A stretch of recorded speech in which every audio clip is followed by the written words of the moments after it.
ছাড়িয়ে শহরতলিতে সেই নির্জন শুনশান রাস্তায় আসতেই ঘটলো বিপত্তি।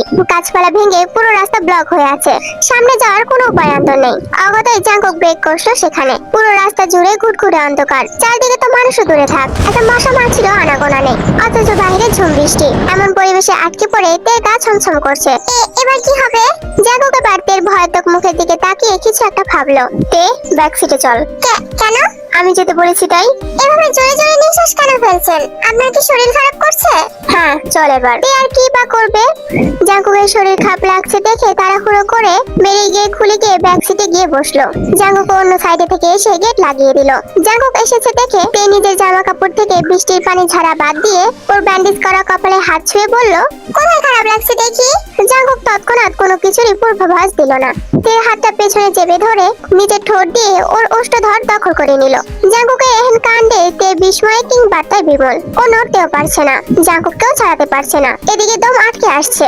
একটা দীর্ঘ আর গভীর চুমুর শেষে জাঙ্কুককে ঘাটা চেপে ধরে নিজের কাছে টেনে এনে হিসিয়ে বলল, হার্টবিট, একবার তুমি বলে আপন সুরে ডাক। তোর মুখে তুমি শোনার ইচ্ছা আমার বহু বছরের। আপনি তো আমার অনেক বড়। সো হোয়াট, আমি তো তোর সব থেকে আপন। আর একটু পরেও আমাদের মধ্যে কোনো দূরত্ব থাকবে না। তাহলে আমাকে ডাকবি নয়তো কাকে ডাকবি? এই মুহূর্তে পুরোপুরি জাঙ্কুকের বশবর্তী। কোনো এক অতিশয় জাদু বলে জাঙ্কুক ওকে পুরোপুরি নিজের আয়ত্তে নিয়ে ফেলেছে। ও কাঁপা কাঁপা গলায় বলল, আপনাকেই বলবো। তাহলে বল। তো তুমি চোখ খুলে আমার দিকে তাকিয়ে স্পষ্ট আওয়াজে বল। তে এবার তাই করলো। শুকনো ঢোক গিলে জাঙ্কুকের চোখে চোখ রেখে রিনরি নিয়ে বলল, তুমি। তে লজ্জারাঙ্গা মুখটা দেখে জাঙ্কুক নিঃশব্দে হাসলো। অতঃপর থেকে এক টান দিয়ে নিজের কোলে বসিয়ে দিল। আই নিড ইউ তে, I desperately need you right now. হবে না আমার? জাঙ্কুকের কথায় কিছুটা হলেও আন্দাজ করতে পেয়ে ঘুম ছুটে যায় তের। মুহূর্তে ভয়ের চোটে আটকে উঠে গলা শুকিয়ে যায় ওর। ক্রমাগত ছটফট করতে লাগলো জাঙ্কুকের কোল থেকে নামার জন্য। জাঙ্কুক এক হাতে থেকে চেপে ধরে রেখে অন্য হাতে নিচের শার্টের বোতাম খুলতে খুলতে বিরক্ত স্বরে বলল, কি হয়েছে? ছটফট করছিস কেন? মারছি তোকে? আদরিত করবো? আমার ভয় করছে। তে কথাটা বলার সঙ্গে সঙ্গে জাঙ্কুক নিজের হাতে লাগানো ক্যানোলাটা এক টানে বের করে ফেললো। তৎক্ষণাৎ ফিনকি দিয়ে রক্ত বেরোলো ওর হাত থেকে। সঙ্গে সঙ্গে তে সেখানটাতে চেপে ধরলো। কি করছেন? এটা ডিস্টার্ব করছে। আপনি কি চাইছেন? তোকে। জাঙ্কুক পুনরায় নিজের শার্টের বোতামে হাত চালাতে চালাতে তের দিকে ঘোর লাগা দৃষ্টিতে তাকিয়ে কথাটা বলল। জাঙ্কুকের নেশালো আওয়াজে কেঁপে উঠলো তে। তবু অনেকটা সাহস সঞ্চালন করে মিনমিনিয়ে বলল, আমার ভয় করে আপনাকে। ভয় কেন? আপনি ডাইরেক্ট রোম্যান্স শোনেন সবসময়। জাঙ্কুক তের লম্বা চুলগুলো এক পাশে সরিয়ে দিয়ে ধীরে ধীরে ওর জামার চেনটা খুলতে খুলতে বলল, this is your first time, so all be gentle baby. তের মাঝে ডুবে যেতে যেতে জাঙ্কুক মনে মনে বলছে, চল বলে ফেলি কত কথা করি, জন্মেছে বলতে তোমাকে চাই। ঝলসানো রাতে এ পোড়া বরাতে তুমি আমার অন্ধকার আর রোশনাই। কার্নিশে আলতা মাখানো দিনেরা ধরে পরে রাতে, তারপরে রাত্রি জাগানো, বাকিটা তোমারই তো হাতে। জেগে জেগে আমি শুধু ঘুমিয়ে পড়তে চাই, থেকে থেকে সেই মেঘে যাই বেড়াতে যাই তোমাকে তাই। মধ্যরাতে আকাশ বাতাস ছাপিয়ে বর্ষণের মুখবর্তী ধরনী। সেই সাথে সাথে প্রশান্ত মহাসাগরের উত্তল ঝড়া হওয়ার চারদিকে কনকনে ঠান্ডা। ঝড়ের তাণ্ডব কমে এসেছে একটু একটু, অথচ অন্ধকারের মাঝে আটকে পড়া ব্ল্যাক মার্সিডিজটা সেখানেই দাঁড়িয়ে আছে। ধরণীতে বহুমার ঝড়ের গতিবেগ কমে এলেও দুটো হৃদয়ের এলোপাথারি বইতে থাকা উত্তল হৃদয়ের জ্বলন্ত তাণ্ডব আজ রাতে বোধহয় কমবে না আর। জাঙ্কুকের অবাধ্য আচরণে ইতিমধ্যে তে বুঝতে পেরেছে আজ রাতটা ওর জন্য দীর্ঘতম হতে চলেছে, আর সেই সাথে নিদ্রাহীন। একটি অপ্রার্থিত সকাল। সেই শুরুর দিনগুলোর মতোই নিরিবিলি, নিস্তব্ধ শুনশান পরিবেশ। দীর্ঘ ঝড়ের বর্ষণটা আজ ঝুম বর্ষণের সর্বসর্ব হয়ে বিদায় জানিয়েছে। খুব ভোরে সূর্য কিরণ উকি দিয়েছে পুরো আকাশে। দক্ষিণ জানালার কাজ গড়িয়ে সেই এক ফালি মিঠে রোদ এসে আছড়ে পড়ছে আধুনিক ধাঁচের রুমটাতে। এর কাছে এই পরিবেশ, এই আবহাওয়া নতুন কিছু নয়, বরঞ্চ অনেক দিনের অভ্যাস। তবে আজ নিস্তব্ধতার সাথে প্রথমবার নতুন করে যা যোগ হয়েছে তা হলো চন্দন কাঠের মতো মাতাল করা সুঘ্রাণ। রুমের আনাচে কানাচে আছে মোমো করছে সেই চেনা পরিচিত পুরুষালী সুঘ্রাণ। বিছানা বালিশ কুশন কমফোর্ট সবকিছুই বেশ স্নিগ্ধ লাগছে। চনমনে এই স্যান্ডউড পারফিউম আর মাস্কিং সুবাসে তের মনে হচ্ছে গত 15 দিনের নির্ঘুম রাতের কাছে আজকের এই আরামদায়ক ঘুমটুকুই অমৃত সমান। আর এই অমৃত সম ঘুমটুকু পুরোপুরি আহরণ করতে চাই নির্বিঘ্নে। তাই তো ঘুমের মাঝেতে হৃদয় গিয়ে ঠেকছে নিদারুণ এই সুঘ্রাণ। বরাবর মনে হচ্ছে এতটা আরাম ঘুম কখনোই ঘুমানিও। ব্যথা তুলো শরীরটা একটুখানি নাড়িয়ে চাড়িয়ে আরো খানিকটা সময় ধরে নতুন এই অনুভূতির সাথে পরিচিত হবে বলে ভেলভেটের মতো মসৃণ কুশনের মাঝে মুখ দাবিয়ে মিঠে রোদের পিঠে পিছলে দিয়ে অন্যদিক হয়ে ঘুরে ষোলোতে এলোমেলো হয়ে ঘুমানোর দরুন ও রেশমির মতো সিল্কি চুলগুলো ছাপিয়ে পড়ে আছে পুরো বিছানা জুড়ে। সেগুলোর গোছানোর কোন রূপ প্রসারণ না চালিয়ে আবারও ঘুমের দেশে পাড়ি জমানোতে তবে তের এই মসৃণ আরামদায়ক ঘুমটা বেশি গাঢ় হতে পারলো না। তার আগে কানে ভেসে এলো ইলেকট্রনিক মেশিন এর ভব ভব আওয়াজ। এহেন আওয়াজে ঘুমের মাঝে বিরক্ততে চোখ মুখ কুঁচকে এলো তের। কোথা থেকে এই আওয়াজ আসছে তা ঠাই করার জন্য খানিকটা চোখ খুললো বটে। ঘুমের রেশ কমিয়ে আর মোড়া ভেঙে চোখের পাতা খুলেই সফেদ রঙা সিগলের দিকে চোখ গিয়ে ঠেকলো। যা দেখে হুট করেই বড্ড অপরিচিত লাগছে তের, কিন্তু চারপাশে স্নিগ্ধ সুকরণ বড়ই পরিচিত। অগতায় ঘুমের ঘোর কাটিয়ে চারদিকে চোখ ঘোরালোতে সঙ্গে সঙ্গে ওর মনে পড়ে যায় ঝড় আর বৃষ্টি সিদ্ধ নির্ঘুম বিগত রাতের কথা। কিছু ঘোর লাগানো মুহূর্ত আর তারপর জীবন জাগকের অনেকটা কাছে আসা সবকিছুই সুস্পষ্ট তের মস্তিষ্কে এখনো। সেসব কথায় মাথায় আসতে তীব্র লজ্জায় চোখ দুটো খিচে বন্ধ করে নিল তে যখন ঘনিষ্ঠ মুহূর্তের কথা ভাবছিল তৎক্ষণাৎ ছক্কা লাগার মতো আরো একটা প্রশ্ন মাথায় এসে লাগলো ওর। তখন তো গাড়িতে ছিলাম, তাহলে এখন কোথায়? কথাটা ভাবার সঙ্গে সঙ্গে পুনরায় ওর কানে ভেসে এলো সেই বিরক্তিকর ভন ভন আওয়াজ। আওয়াজের উৎস খোঁজার জন্য তে এবার চোখ ঘুরিয়ে চাইলো ওয়াল মিররের দিকে। দেখলো ওর থেকে খানিকটা দূরে আয়নার সামনে দাঁড়িয়ে হেয়ার ড্রায়ার দিয়ে ব্রাশ ব্রাশ করে চুল শুকাচ্ছে জাঙ্কুক। জাঙ্কুকে দেখার সঙ্গে সঙ্গে তে তড়িৎ গতিতে কমফোর্টের মধ্যে মুখ লুকালো। নীলজ্জ নির্দয় ওদিকে তে নড়াচড়া টের পেয়ে জাঙ্কুক হেয়ার ড্রায়ার দিয়ে চুল শুকাতে শুকাতে বলল, মিসেস জিয়ন্তে। জাঙ্কুকের এহেন সম্বর্ধনে কমফোর্টারের মাঝে বসে উষ্ণতায় ছেয়ে গেল তে সর্বাঙ্গে। লজ্জার রক্তিম হয়ে ঘিরে ধরেছে মুখমণ্ডলে আনাচে কানাচে, সেই সাথে যোগ হয়েছে তলপেটের উড়ন্ত প্রজাপতিরা। লজ্জায় রাঙ্গা হয়ে তে যখন ঠোঁট কামড়ে মটকা মেরে পড়ছিল তখনই পুনরায় ডেকে উঠলো জাঙ্কুক। আয়নার দিকে তাকিয়ে বলল, এটা আপনার বাপের বাড়ি নয় মিসেস জিয়ন, এটা আপনার স্বামীর বাড়ি। তাই 12টা পর্যন্ত ঘুমানোর বদ অভ্যাস বন্ধ করতে হবে, কাল আপনার হাজবেন্ডের সকাল সকাল ভার্সিটিতে যেতে হবে। জাঙ্কুকের এরকম খোঁচা মারা কথায় তে আর শুয়ে থাকতে পারলো না। অগতাই মুখ কাচুমাচু করে উঠে বসলো, পিঠ ঠেকিয়ে দিল খাটের ব্যাক সাইডে। ওর পরনে এখনো জাঙ্কুকের সফেদ রঙা শার্ট, সামনের দিকে শার্টের দুটো বোতাম খোলা। তে নিজেই অটোটো হাতে বোতাম দুটো লাগিয়েছে। একটু একটু চোখ উঁচিয়ে জাঙ্কুককে দেখলো। আচ্ছা, বাসায় কি করে এলাম? ভূত নিয়ে এসেছে তোকে। তে জানে জাঙ্কুক মজা করছে, কিন্তু ওর কেন যেন কথা বলতে বেশ অস্বস্তি হচ্ছে। কথা তো দূরেই থাক, জাঙ্কুকের দিকে চোখ তুলে তাকাতেই লজ্জা লাগছে এই মুহূর্তে। শান্ত সাবলীল চোখ দুটোর দিকে তাকালেই বরাবরই মনে পড়ে যাচ্ছে কালকে রাতের অশান্ত আর ঘোর লাগানো দৃষ্টিপাতের কথা, যাতে উপেক্ষা করতে পারেনি। নিজের অজান্তেই আপন করে নিয়েছিল সেই মিষ্টি যন্ত্রণাটুকু। অথচ এখন সেসব কথা মনে পড়তেই লজ্জায় মরে যেতে ইচ্ছা করছে তের। তে চুপ করে আছে দেখে জাঙ্কুক বলল, ঘুম না হলে ঘুমাতে পারিস, ডিস্টার্ব করবো না। না, ঘুমাবো না। আপনার মাথার ব্যান্ডেজ কোথায়? ফ্রেশ হওয়ার ছিল, তাই খুলে ফেলেছি। তাই বলে পুরো ব্যান্ডেজ খুলে ফেলতে হবে? আপনি এত ছনা ছাড়া কেন বলুন তো? তে কথায় জাঙ্কুক এবার ঘুরে উঠে ছোট ছোট চোখে বলে উঠলো, কাল পুরোপুরি স্বামীর অধিকার দিয়েছি আর আজকে শাসন করা স্টার্ট। জাঙ্কুকের কথা গায়ের না মেখে তে ফোঁস করে একটা নিঃশ্বাস ছেড়ে উঠে দাঁড়ালো। জাঙ্কুকের শার্টটা ওর হাঁটুতে গিয়ে ঠেকেছে। তে সেটা টেনে হিঁচড়ে আরো খানিকটা নামাতে নামাতে বলল, এখানে তো আমার কোনো জামা কাপড় নেই, কি পরবো? ক্লোজেট ভর্তি জামা কাপড় আছে, যা খুশি পর গিয়ে। ওগুলো তো আপনার, আমি কিভাবে পরবো? যা আমার তাই তোর, এখন থেকে আমার ড্রেসই পরবি তুই, সব তোর। আশ্চর্য লোক, এমন ভাবে বলছে যেন সে ইনারও পরে। পরার দরকার নেই। জাঙ্কুক ম্যাকবুক হাতে নিয়ে ডিভানে বসতে বসতে কথাটা বলল। জাঙ্কুকের রাশভারী আওয়াজ শুনে তে হর্ষকে উঠলো, আমার সামনে ইনার পরার দরকার নেই, তোকে এসব ছাড়াই সুন্দর লাগে। জাঙ্কুকের এরকম কথায় তে দ্রুত মাথা নিচু করে ওয়াশরুমে যেতে যেতে মনে মনে বলল, নীলজ্জ বেহায়া লোক, মুখে লাগাম নেই কোনো। ওনার লজ্জা নাই থাকতে পারে, তাই বলে আমারও নেই। তবে ওয়াশরুমে ঢোকা হলো না আর তার আগেই ওর চোখ আটকে পড়লো পায়ের নুপুরে। পা দুটো এদিক ওদিক ঘুরিয়ে নুপুর জোড়া ভালো মতো পরখ করে অবাক হয়ে তে বলল, অদ্ভুত তো, আমার নুপুরগুলো এমন সোনালী রঙের হয়ে গেল কেন? তের কথায় জাঙ্কুক ডিভান ছেড়ে উঠে এসে ওর সামনে দাঁড়িয়ে দু পকেটে হাত গুজে বলল, আর কবে বড় হবি তে? তুই বড় হতে হতে তো আমি বুড়ো হয়ে যাব। কেন, কি হয়েছে? না কিছু না, আমার পিচ্চি বউ সোনা আর রূপার পার্থক্য বোঝে না, তাই আর কি বললাম। অবশ্য দোষটা আমারই, যখন পড়িয়েছিলাম তখন তুই ঘুমের ঘোরে ছিলি, জানার কথাও নাই। জাঙ্কুকের কথায় মন খারাপ হয়ে গেল তে। ও মুখ কালো করে বলল, এভাবে কেন বলছেন? কি করেছি আমি? কিছু করিসনি, হেঁটে যেতে পারবি নাকি হেল্প করব? আবার জাঙ্কুকের লাগাম ছাড়া কথাবার্তা শুনে তে ভুরু কুচকে তাকালো। জাঙ্কুকের কথায় তে দ্রুত জায়গা থেকে প্রস্থান করতে করতে দাঁত কটমট করে বলল, পারবো আমি, সরুন তো।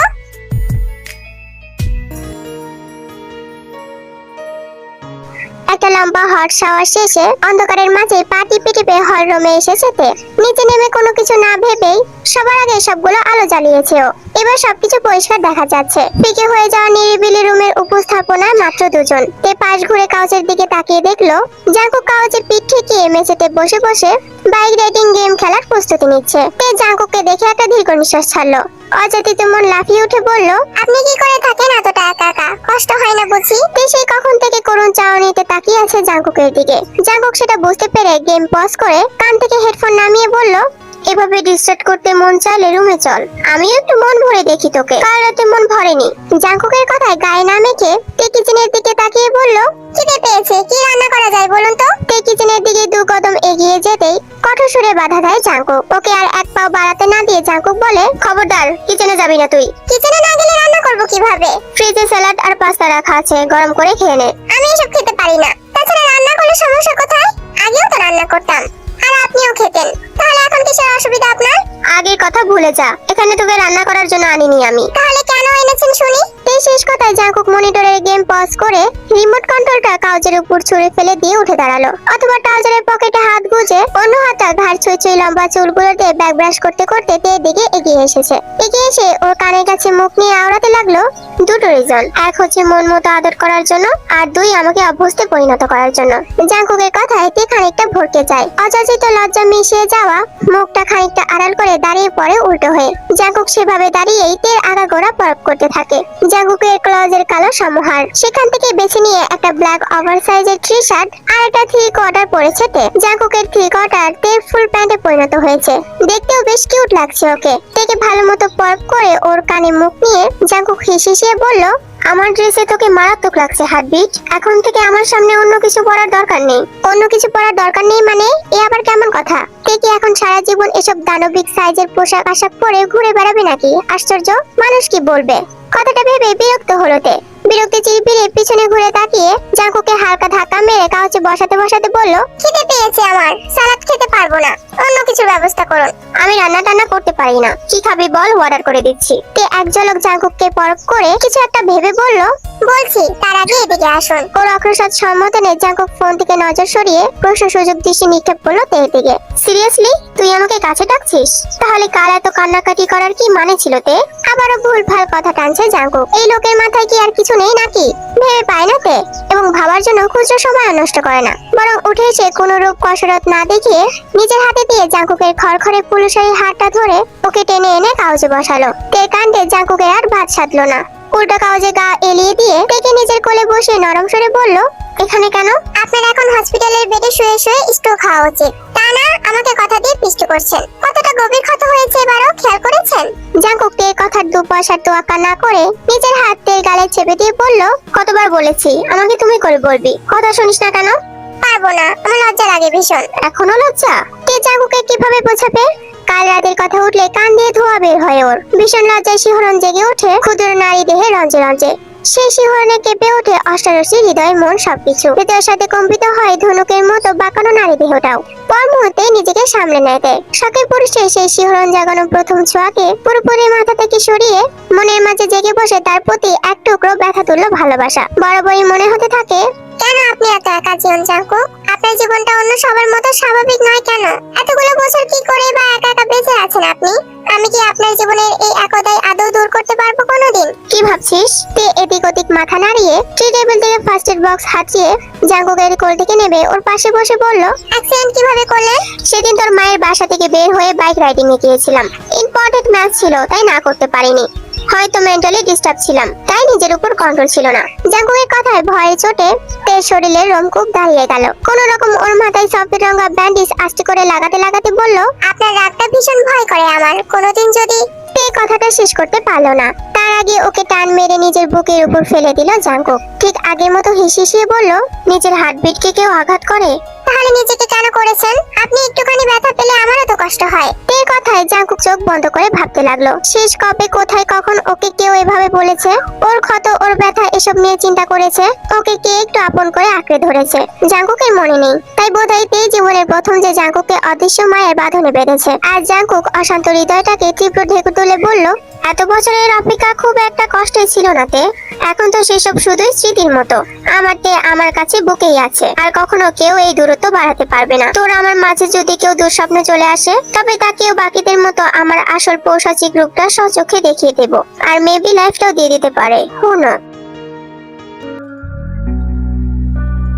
ইজি চেয়ারে নরম গতিতে বরাবর গা দোলাচ্ছে গভীর চিন্তাগ্রস্ত মিসেস আইয়ু। মনের ভিতর কোশ্চেন একের পর এক ছক্কা পেতে যাচ্ছে। তার ছোট মেয়েকে যে জীবন জাকুক নিয়ে গিয়েছে তা বুঝতে আর বাকি নেই। তার এত কড়া শাসন, এত তীক্ষ্ণ বুদ্ধি, এতটা দামিকতা, সবকিছু মিশিয়ে দিয়ে গেল তার সৎ ছেলে, যে সবসময় মিসেস আইয়ুর সঙ্গে টেক্কা দিয়ে চলতে পছন্দ করে। কিন্তু মিসেস আইয়ু নিজেও চুপ করে বসে থাকার মানুষ না। কৌশলে কিভাবে চেকমেট দিতে হয় সেটা তারও জানা আছে। তাছাড়া সবচেয়ে বড় প্রশ্ন হলো, মান সম্মান জীবন জাঙ্কুকের মতো বেয়াদব বেহায়া ছেলে যে সমাজের ধার ধারে না কোনো কালেই, তার দ্বারাই সম্ভব নিজের সৎবোনকে বিয়ে করা। কিন্তু মিসেস আইয়ুর চরিত্র জাঙ্কুকের পুরোপুরি বিপরীত। সে সবকিছুতে সবার আগে সমাজকে প্রাধান্য দেয়। সেই মতেই প্রতিটা কাজ করে। তার জন্যই তাদের মাঝে হয়তোবা এই যুদ্ধ। আমেরিকায় তোমাদের রেজিস্ট্রি হয়েছে, বাংলাদেশে তো না। এখন আমিও যদি তোমার মতের কৌশলে চলি, তাহলে কি করবে তুমি জীবন জাঙ্কুক? বেশ অনেকক্ষণ ভাবনায় ভাবতে ভাবতে কিঞ্চিত হাসিতে বিড়বিড়াচ্ছে মিসেস আইয়ু। জ্যোৎস্না রাতের নিয়ন আলোকে ছাপিয়ে একটু একটু আলো ছায়া এসে খেলা করছে পর্দা সরিয়ে রাখা আধুনিক মাস্টার বেডরুমের আনাচে কানাচে। তেয়ার সন্ধ্যা হতে না হতেই রুমের সব আলো নিভিয়ে দিয়ে ঘুমের দেশে পাড়ি জমিয়েছে। যদিও জাঙ্কুক মুখে অনেক কিছুই বলেছিল, তবে কার্যত অনলাইনে তে সমস্ত কিছু প্রয়োজনীয় জিনিস অর্ডার করে দিয়েছে সে। কারণ আর যাই তাই হোক, তেকে কোনোরূপ অস্থিরতায় দেখতে চায় না জাঙ্কুক, তা আবার নিজের বাড়িতে। এই যে আর সারাদিন তের ভীষণ মন খারাপ ছিল, কিন্তু জাঙ্কুকের ভয়ে বেচারি বলতেও পারছিল না যে ওর আপা আর মাকে মিস করছে। 2 দিন ধরে তে নাই, তারা কি করছে, কেমন আছে, আদৌ তেকে খুঁজছে কিনা, সবকিছু নিয়েই দুশ্চিন্তাগ্রস্ত তে। সেদিন হৃদয়ের মাঝে সত্য গড়ে ওঠার প্রণয়ের টানে জাঙ্কুকের সাথে চলে গেল। এখন মা আর আপার কথা মনে পড়তেই হৃদয় খামচে উঠছে তের। বুকের মাঝে দানা বাঁধে কষ্ট, সেই কষ্টের প্রতিফলিত হয় চোখের পানিতে। তের চুপসে থাকা মলিন মুখ দেখে কিছুটা হলেও ঘটনা আজ করতে পেরেছিল জাঙ্কুক, কিন্তু ওর তো এখানে কিছুই করার নেই। তেকে যেতে দেওয়া কিংবা ভুলে যাওয়া দুইটাই পুরোপুরি অসম্ভব ওর পক্ষে। কারণ জাঙ্কুক খুব ভালো করে জানে তেকে যেতে দিলে ও নিজেও বাঁচবে না। তবে জাঙ্কুক তো ভারী কঠোর হৃদয়ের মানুষ, তাই নিজের দুর্বলতাটুকু পুরোপুরি আড়াল করে। একটা টিভি আনিয়েও সেটাও সেট করে দিয়েছে হল রুমের মাঝ বরাবর। নিজের গেমিং মনিটরের পাশেই এত বড় টিভি দেখে তে যখন বলল, এটা কেন এনেছেন? বইয়ের আঁচল ধরে বসে থাকার মতো টাইম আমার নেই, তাই সময় কাটানোর জন্য এনে দিয়েছি। আমি যখন না থাকবো তখন বসে বসে নেটফ্লিক্স দেখবি। সময় যখন নেই, তাহলে আমাকে মাঝ রাস্তা থেকে নিয়ে এলেন কেন? থাকতে পারলাম না তাই। তোকে দেখতে ইচ্ছা করলে হাজারটা ব্যস্ততাকেও পায়ে ঠেলে দিতে পারি আমি। তাই আমার ফিলিংস নিয়ে এত ভাবতে হবে না তোর। নিজে কেন বাংলা পাঁচের মতো মুখ বানিয়ে রেখেছিস সেটা নিয়ে ভাবতে জবাব দিল না। জাঙ্কুকের সাথে বেহুদা তর্কের এনার্জি নেই ওর, মনটা বিষিয়ে আছে সেই সকাল থেকে। তাই কথা না বাড়িয়ে গটগট করে সিঁড়ি ভাঙে দোতলায় চলে গেল তে। দোতলার রুমে গিয়ে জাঙ্কুকের রুমের দিকে পা বাড়ালো না ও, বরং উল্টো করে বিপরীত পাশে ওর আর সুজির জন্য বরাদ্দকৃত সেই আগের রুমটা প্রবেশ করলো। বিছানায় গা এলিয়ে দিয়ে নিঃশব্দে তৈরি হয়ে গেল ঘুমের দিশে। তে অন্য রুমে গিয়ে ঘুমিয়েছে। ব্যাপারটা নজরে আসতেই জাঙ্কুকের তীক্ষ্ণ জ্বর শক্ত হয়ে উঠলো। এমনিতেই তের বিষণ্ণ মুখটা, উদাসীনতা, জাঙ্কুকের মেজাজ বিগড়েছিল সারাদিন, তার উপর এখন আবার তের এরকম কাণ্ড। কিছু ভেবে জাঙ্কুক চট করে উঠে গেল দোতলায় তে রুমের দিকে। প্রকট আক্রোশ আর চরম বিরক্ত নিয়ে রুমের মাঝে পা রাখতেই ঘুমন্ত থেকে দেখা মাত্রই পা দুটো সহসাই ধীর হয়ে গেল জাঙ্কুকের। সেই সাথে মস্তিষ্কের জ্বলন্ত ক্রোধটাও ভাটি পড়লো। তৎক্ষণাৎ রুমের পর্দাগুলো আলতো ঠেলে দিয়ে তের কাছে এগিয়ে এসেছে। খানিকক্ষণ সেই ঘুমাতো মুখটা মন দিয়ে পরখ করলো। 2 হাত দিয়ে তুলে নিজের রুমের দিকে ফিরে যেতে যেতে বলল, তোর ঘুম তোকে বাঁচিয়ে দিল তে, নয়তো আজ আমি তোকে ঠিক কি করতাম সেটা নিজেও জানি না। আজ তুই টের পেতি জীবন জাঙ্কুকের রোমান্স আদতে কতটা মারাত্মক, সেটা সহ্য করতে পারবি না। তার জন্য ইউজ করিস না হারবি, কষ্টটা তোরই হবে। তে সন্ধ্যাবেলায় ঘুমিয়েছে আর এখন রাতে শেষ প্রহর চলমান। ঘড়ির কাঁটায় ঠিক কটা বাজে জানা নেই তের, কিন্তু আশ্চর্যের বিষয় হলো তের মনে হচ্ছে কয়েক ক্রোশ দূর থেকে ওকে কেউ গলা উঁচিয়ে ডাকছে। গলার আওয়াজ স্পষ্ট নেই, তাই তে এবার ঘুমের ভ্রূণ কাটিয়ে একটু সচকিত উঠতে হলো। অতঃপর খেয়াল করে শোনার চেষ্টা করলো সেই দূরের আওয়াজটা। এবার চোখ বুঝতে সুস্পষ্ট আওয়াজটা ভেসে এলো ওর কানে। এক রোজ দূর থেকে নয়, বরং খুব কাছে থেকে। একেবারে কানে কাছে মুখ ঠেকিয়ে জাঙ্কুক হাঁচকি সুরে বলছে, আমার ঘুম পড়ি, উঠে পড়ো। জাঙ্কুকের তপ্ত নিঃশ্বাস আর আলতো ঠোঁটের পরশ ক্রমশই কানে গলায় এসে স্পর্শ করছে ওর। জাঙ্কুকে এরম নেশা ধরানো স্পর্শে অগতায় ঘুম ছুটে গেলতে ও চট করে চোখ দুটো খুলে সিলিংয়ের দিকে তাকিয়ে প্রশ্ন ছুড়ল, কি বললেন? আরেকবার বলুন। বলছি অনেক ঘুম হয়েছে, এবার উঠে পড়ো, বের হবো আমরা। তের স্পষ্ট মনে আছে জাঙ্কুক বেশ নরম গলায় আদরের ভাষায় সম্বর্ধনা করেছিল ওকে, কিন্তু এখন তো পুরোপুরি বিপরীত। তবে এসবের বাইরে সবার আগে যে প্রশ্নটা তের মস্তিষ্কে গিয়ে থেকেছে সেটা হলো, এই ভোর রাতে কোথায় যাবেন উনি? এখন আবার দিবাস্বপ্ন দেখা শুরু করলি নাকি? এত রাতে কোথায় যাবেন? জাঙ্কুক থেকে বাচ্চাদের মতো কোলে তুলে নিয়ে বাইরের দিকে এগিয়ে যেতে যেতে বলল, আমি যেখানে নিয়ে যাব, যেদিকে নিয়ে যাব, যে দেশে নিয়ে যাব, ইভেন্ট মরতে নিয়ে গেলেও সেখানে চুপচাপ যাবি তুই, without any question on any doubt. তে নিজের ঝিম ধরা ঘুম ঘুম মাথাটা জাঙ্কুকের কাঁধে এলিয়ে দিয়ে মনে মনে বলল, করব না, কখনো প্রশ্ন করব না।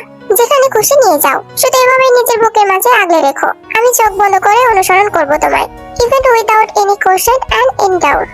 হাইওয়ে রাস্তা ধরে হাওয়ার গতিতে ছুটে যাওয়া বাইকটার স্পিডোমিটারের গতি 100 কাটার ছুঁই ছুঁই। তে শক্ত করে জড়িয়ে ধরে রেখেছে জাঙ্কুককে। ও জানে না জাঙ্কুক ওকে ঠিক কোথায় নিয়ে যাচ্ছে। তার উপর ঘুমের রেশ কাটেনি এখনো ভালো করে, কি করে বা কাটবে? ভোরের আলো ফুটতে এখনো ঢের বাকি। অগতায় নিজের টাল সামলানোর জন্য জাঙ্কুকের পিঠে মাথা থেকে জুবুথুবু হয়ে বসে আছে তে। ওর পরনে এখনো জাঙ্কুকের কালো টি শার্ট আর 3/4। জাঙ্কুকের পরনে একই রঙের কেলভিন ক্লেন খচিত টি শার্ট। দেখে মনে হচ্ছে দুজন পরিকল্পনা করেই এরকম কাপড় পরিধান করে বেরিয়েছে, যাকে বলে ম্যাচিং ম্যাচিং। ঘন্টাখানিক রাইডিং এর পর বাইক এসে থামলো একটা পাহাড়ি রিসোর্টের সামনে। সূর্য পাহাড়ে চূড়ান্ত তার অবস্থান। অন্যদিক দিয়ে এলে সোজা রিসোর্টের গেটে গাড়ি দাঁড় করানো যেত, অথচ এতখানি ঘুরে পাহাড়ি রাস্তায় ঢালে বাইকে থামানো কি মনে আছে তে বুঝতে পারছে না। এখানে কেন নিয়ে এলেন? এখান থেকে হেঁটে হেঁটে সিঁড়ি টেঙ্গিয়ে এত দূরে উঠতে গেলে জান বের হয়ে যাবে, আমি পারবো না। তোকে উঠতে বলেছি আমি। তাহলে? জাঙ্কুক আর জবাব দিল না তের প্রশ্নে, বরং এগিয়ে এসে থেকে কোলে তুলে নিল। একে একে সিঁড়ি ভেঙে উঠতে লাগলো পাহাড়ের চূড়ায়। জাঙ্কুকের এরকম কাণ্ডে তের চোখ কপালে উঠে যাওয়ার অবস্থা। সেই সাথে গলা শুকিয়ে গিয়েছে। নিজেই শক্ত হাত দিয়ে জাঙ্কুকের গলা জড়িয়ে ধরেছে। তে কম্পিত হয়ে বলল, এভাবে কোলে নিয়ে এত উপরে ওঠাটা রিস্ক হয়ে যাচ্ছে না? না মানে এদিক ওদিক হলে যদি কিছু হয়ে মরলে দুজন একসাথেই মরবো, আর কোনো আফসোস থাকবে না, সেটা ভালো নয় কি? কিন্তু আপনার তো আমাকে নিয়ে উঠতে কষ্ট হচ্ছে। আমি একবার বলেছি তোকে কোলে নিয়ে উপরে উঠতে আমার কষ্ট হচ্ছে? জাঙ্কুকের কথায় তে এদিক ওদিক না সূচক মাথা নাড়ালো। জাঙ্কুক পুনরায় বলল, তাহলে বেশি বোঝা বন্ধ কর, নয়তো মার খাবি। জাঙ্কুকের এরকম কথায় অভিমান হলো তের। আগে সম্পর্ক যাই ছিল মানা যায়, কিন্তু এখন তো স্বামী হয়ে গিয়েছে, এখনো কিনা জাঙ্কুক মারতে চাই ওকে? ব্যাপারটা বেশ অপমানজনক আর লজ্জার। স্বাভাবিকভাবে তেরও খারাপ লেগেছে, তাই দরদ দেখানোর সকল ইচ্ছাকে জলাঞ্জলি দিয়ে একটা কথা বললো না। চুপচাপ জাঙ্কুকের কোলে বসে রইল তে। জাঙ্কুক যখন পাহাড়ের চূড়ায় এসে থেকে কোল থেকে নামিয়ে দেয়, তখনও ভোরের আলো ফোটেনি। রিসোর্টের আলো ছায়ার মাঝে বুঝতে পারে জায়গাটা সংরক্ষিত, কিন্তু আপাতত কোনো মানুষের আনাগোনা নেই এখানে। তে যেখানে দাঁড়িয়ে আছে সেখান থেকে কয়েক কদম এগোলেই গভীর খাদ। সেখানে ভুলক্রমে উকি দিলেও পিলে চমকে ওঠে ওর, অথচ সেখানে গিয়ে পা দুলিয়ে বসেছে জাঙ্কুক। বসা থেকেই আঙ্গুলের ইশারায় ডাকছে থেকে। জাঙ্কুকের ইশারা দেখে তে না সূচক মাথা নাড়িয়ে বলল, আমি ওখানে যাব না, আমার ভয় করছে। তাছাড়া নিচের দিকে তাকালেই আমার গা কেমন গুলে ওঠে। আমি থাকতে ভয় কিসের তোর? জাঙ্কুকের বলা এই বাক্যটাই যথেষ্ট ছিল তে আত্মবিশ্বাস ধরে রাখার জন্য। তে জানে জীবন জাঙ্কুক বেঁচে থাকতে ও শরীরের বিপরীতে সূক্ষ্ম আঁচও লাগতে দেবে না সে। অবশেষে সেই বিশ্বাসের দৃঢ়তা থেকেই সহসায় এগিয়ে গিয়ে সাবধানে জাঙ্কুকের গা ঘেঁষে পাহাড়ের চূড়ায় বসে পড়লো তে। তে বসার সঙ্গে সঙ্গে ওর কোলে মাথা এলিয়ে দিয়ে কচি ঘাসের আবরণের মাটির উপর শুয়ে পড়লো জাঙ্কুক। জাঙ্কুকের এরকম কাণ্ডে তে ধরপড়িয়ে উঠলো। আরে কি করছেন? খাদে পড়ে যাবেন তো। তের কথায় জাঙ্কুক বাঁকা হাসিতে ঠোঁট প্রশস্ত করলো, অথবা কোনো টু শব্দ না করেই এক হ্যাঁচকা টানে তের লম্বা চুলগুলো থেকে গার্ডার খুলে নিজের হাতে নিল। সঙ্গে সঙ্গে ঝরঝরিয়ে জাঙ্কুকের শরীরে আছড়ে পড়লো রেশমের মতো সিল্কি চুল। তের চুলগুলো নিজের বুকে জায়গা করে দিয়ে জাঙ্কুক বলল, খোলা চুলে তোকে বরাবরই অ্যাট্রাকটিভ লাগে, আমি পাগল হয়ে যাই দেখলে।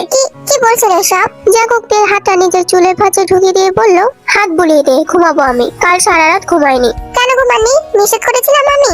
তোর জন্যই তো ঘুমাতে পারিনি। নিজের রূপ দেখিয়ে আমাকে সিরিয়াস করছিলি, তো শাস্তি হওয়া উচিত। আরে বাবা, আপনি বুঝি আমাকে খুব ঘুমাতে দিয়েছেন? গাড়ির মধ্যে তো।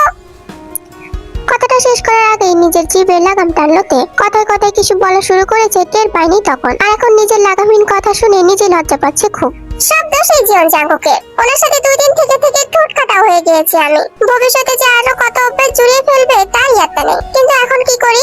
অগতা কথা ঘুরিয়ে তে বলে উঠলো, আচ্ছা ঘুমাবেন যখন বাড়িতে ঘুমালেই তো পারতেন। কষ্ট করে এত নিয়ে এসেছি সেটা একটু পরেই বুঝতে পারবি। জাঙ্কুক ঘুমিয়েছে অনেকক্ষণ। তে আলতো করে হাত বুলিয়ে দিচ্ছে জাঙ্কুকের চুলের ভাঁজে। আগে আপনার চোখের দিকে তাকাতেও ভয় করতো আমার, মনে হতো এই পুচি ভাষা ভাষা চোখ দুটো দিয়ে গিলে খাবেন আমাকে। অথচ এখন দেখুন পুরো দুনিয়ার আড়ালে কতটা আবেশ করেই না ঘুমাচ্ছেন আপনি আমার কোলে। আর আমাকে দেখুন কতটা নিঃসঙ্গ যে আপনাকে যত্ন করে আপনার মাথায় হাত বুলিয়ে দিচ্ছি। কেনই বা দেবো না বলুন? আপনাকে তো আমি ভালোবেসে ফেলেছি, আপনি কি জানেন তা? এর মন গহীনে হাজারো সহজে স্বীকারোক্তিতে তখনই থেমে যায় যখন দেখতে পায় প্রায় চোখের সামনে বিস্তর আকাশে কুসুম রঙা সূর্যের উদয় হচ্ছে। ভোর হয়েছে, প্রশান্ত মহাসাগরের হিমেল হাওয়া ছেয়ে যাচ্ছে শরীরে। কর্ণকুহলে ভেসে আসছে পাখিদের কিচিরমিচির আওয়াজ। আর চোখের সামনে পুরো আকাশ জুড়ে ধীরে ধীরে মাথা চাড়া দিয়ে উঠছে এক ফালা রক্তিম সূর্যের কিরণ। কি অপরূপ দৃশ্য! এতটা কাছ থেকে কখনো সূর্যোদয় দেখার সুযোগ হয়নি তের, এটাই প্রথমবার। তাই নিজের ভিতরে চরম উৎকণ্ঠকে দমাতে না পেরে দু হাতে জাঙ্কুকের চুল খামচে ধরে খুশিতে চিৎকার করে উঠলো। হঠাৎ করে চুলে বেশি জোরে সোরে টান পড়ায় আক্রোশাৎ লাফিয়ে উঠে বসলো জাঙ্কুক। চিৎকার কত তের দিকে তাকিয়ে বলল, কি হয়েছে? তে খুশিতে টলমলো চোখে আঙ্গুল উঁচিয়ে সূর্যোদয় দেখালো। জাঙ্কুক এবার মৃদু হাই তুলে সেদিকে এক নজর তাকিয়ে চোখ ঘুরিয়ে তের দিকে তাকালো, যে এই মুহূর্তে মুগ্ধ নয়নের ধরনী জুড়ে সোনালী সূর্যের আগমন দেখছে। আর জাঙ্কুক দেখছে তেকে। নিষ্প্রভ চোখে তেকে দেখতে দেখতে জাঙ্কুকের মন বলে, আমার চাঁদ সূর্য দুটোই তোর মাঝে নিবদ্ধতে, তোর মাঝেই সব উদয়মান, আবার তোর মাঝেই সব অসমমান। আমি কেবল মুগ্ধ নয়নে দেখি আর ভাবি কি অপরূপ তারা। গলে যাওয়া মোমের নিয়ন অগ্নিশিখায় তোকে প্রথমবার দেখেছিলাম আমি। সেটা ছিল আমার দেখা সবচেয়ে অপরূপ সুন্দর দৃশ্য। প্রথম দেখেই তৃষ্ণার্ত হয়ে উঠেছিল আমার হৃদয়টা, যে তৃষ্ণা আজও মেটেনি আমার। বরাবরই আমি স্বার্থপর, আর স্বার্থপরের মতোই তোকে অতিরিক্ত চাই। সেদিনের পর থেকে অষ্টাদশী ছাড়া আর কাউকে মন ভরে দেখতে ইচ্ছা করেনি কোনো কালে। এই জীবনে আর কোনোদিন জাগবে বলে মনে হয় না। জাঙ্কুক সেই থেকে তের দিকে এভাবে একদিন যে তাকিয়ে আছে বলে তে একটু ইতস্ত বোধ করলো। নিজের জামা কাপড় কোনো মতো ঠিকমিক করে মিনমিনিয়ে বলল, কি দেখছেন এমন করে?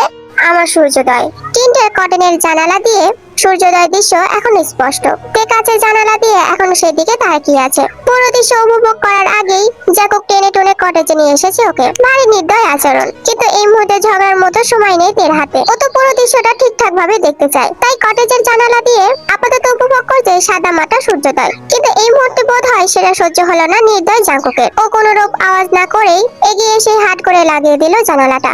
এবার বিরক্তি চিরবিরে উঠলো তে। কি সমস্যা?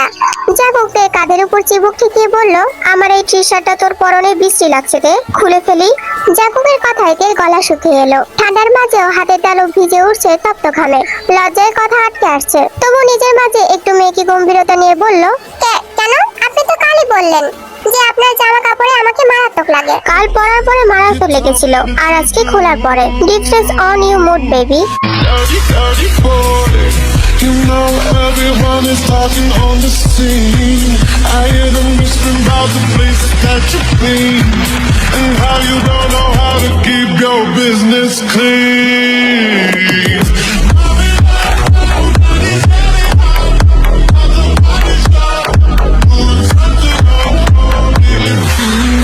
Daddy, if you wanna drop the attic, give me love, give me Fendi, my Balenciaga. Daddy, you gonna need to bag it up, 'cause I'm spending on Rodeo. You can watch me back it up, I'll be gone in the AM. He got me Prada, got me Miu Miu, like me Rihanna. He always call me cause I never cause no drama. And when you want it, baby, I know I got you covered. And when you need it, baby, just jump another cover.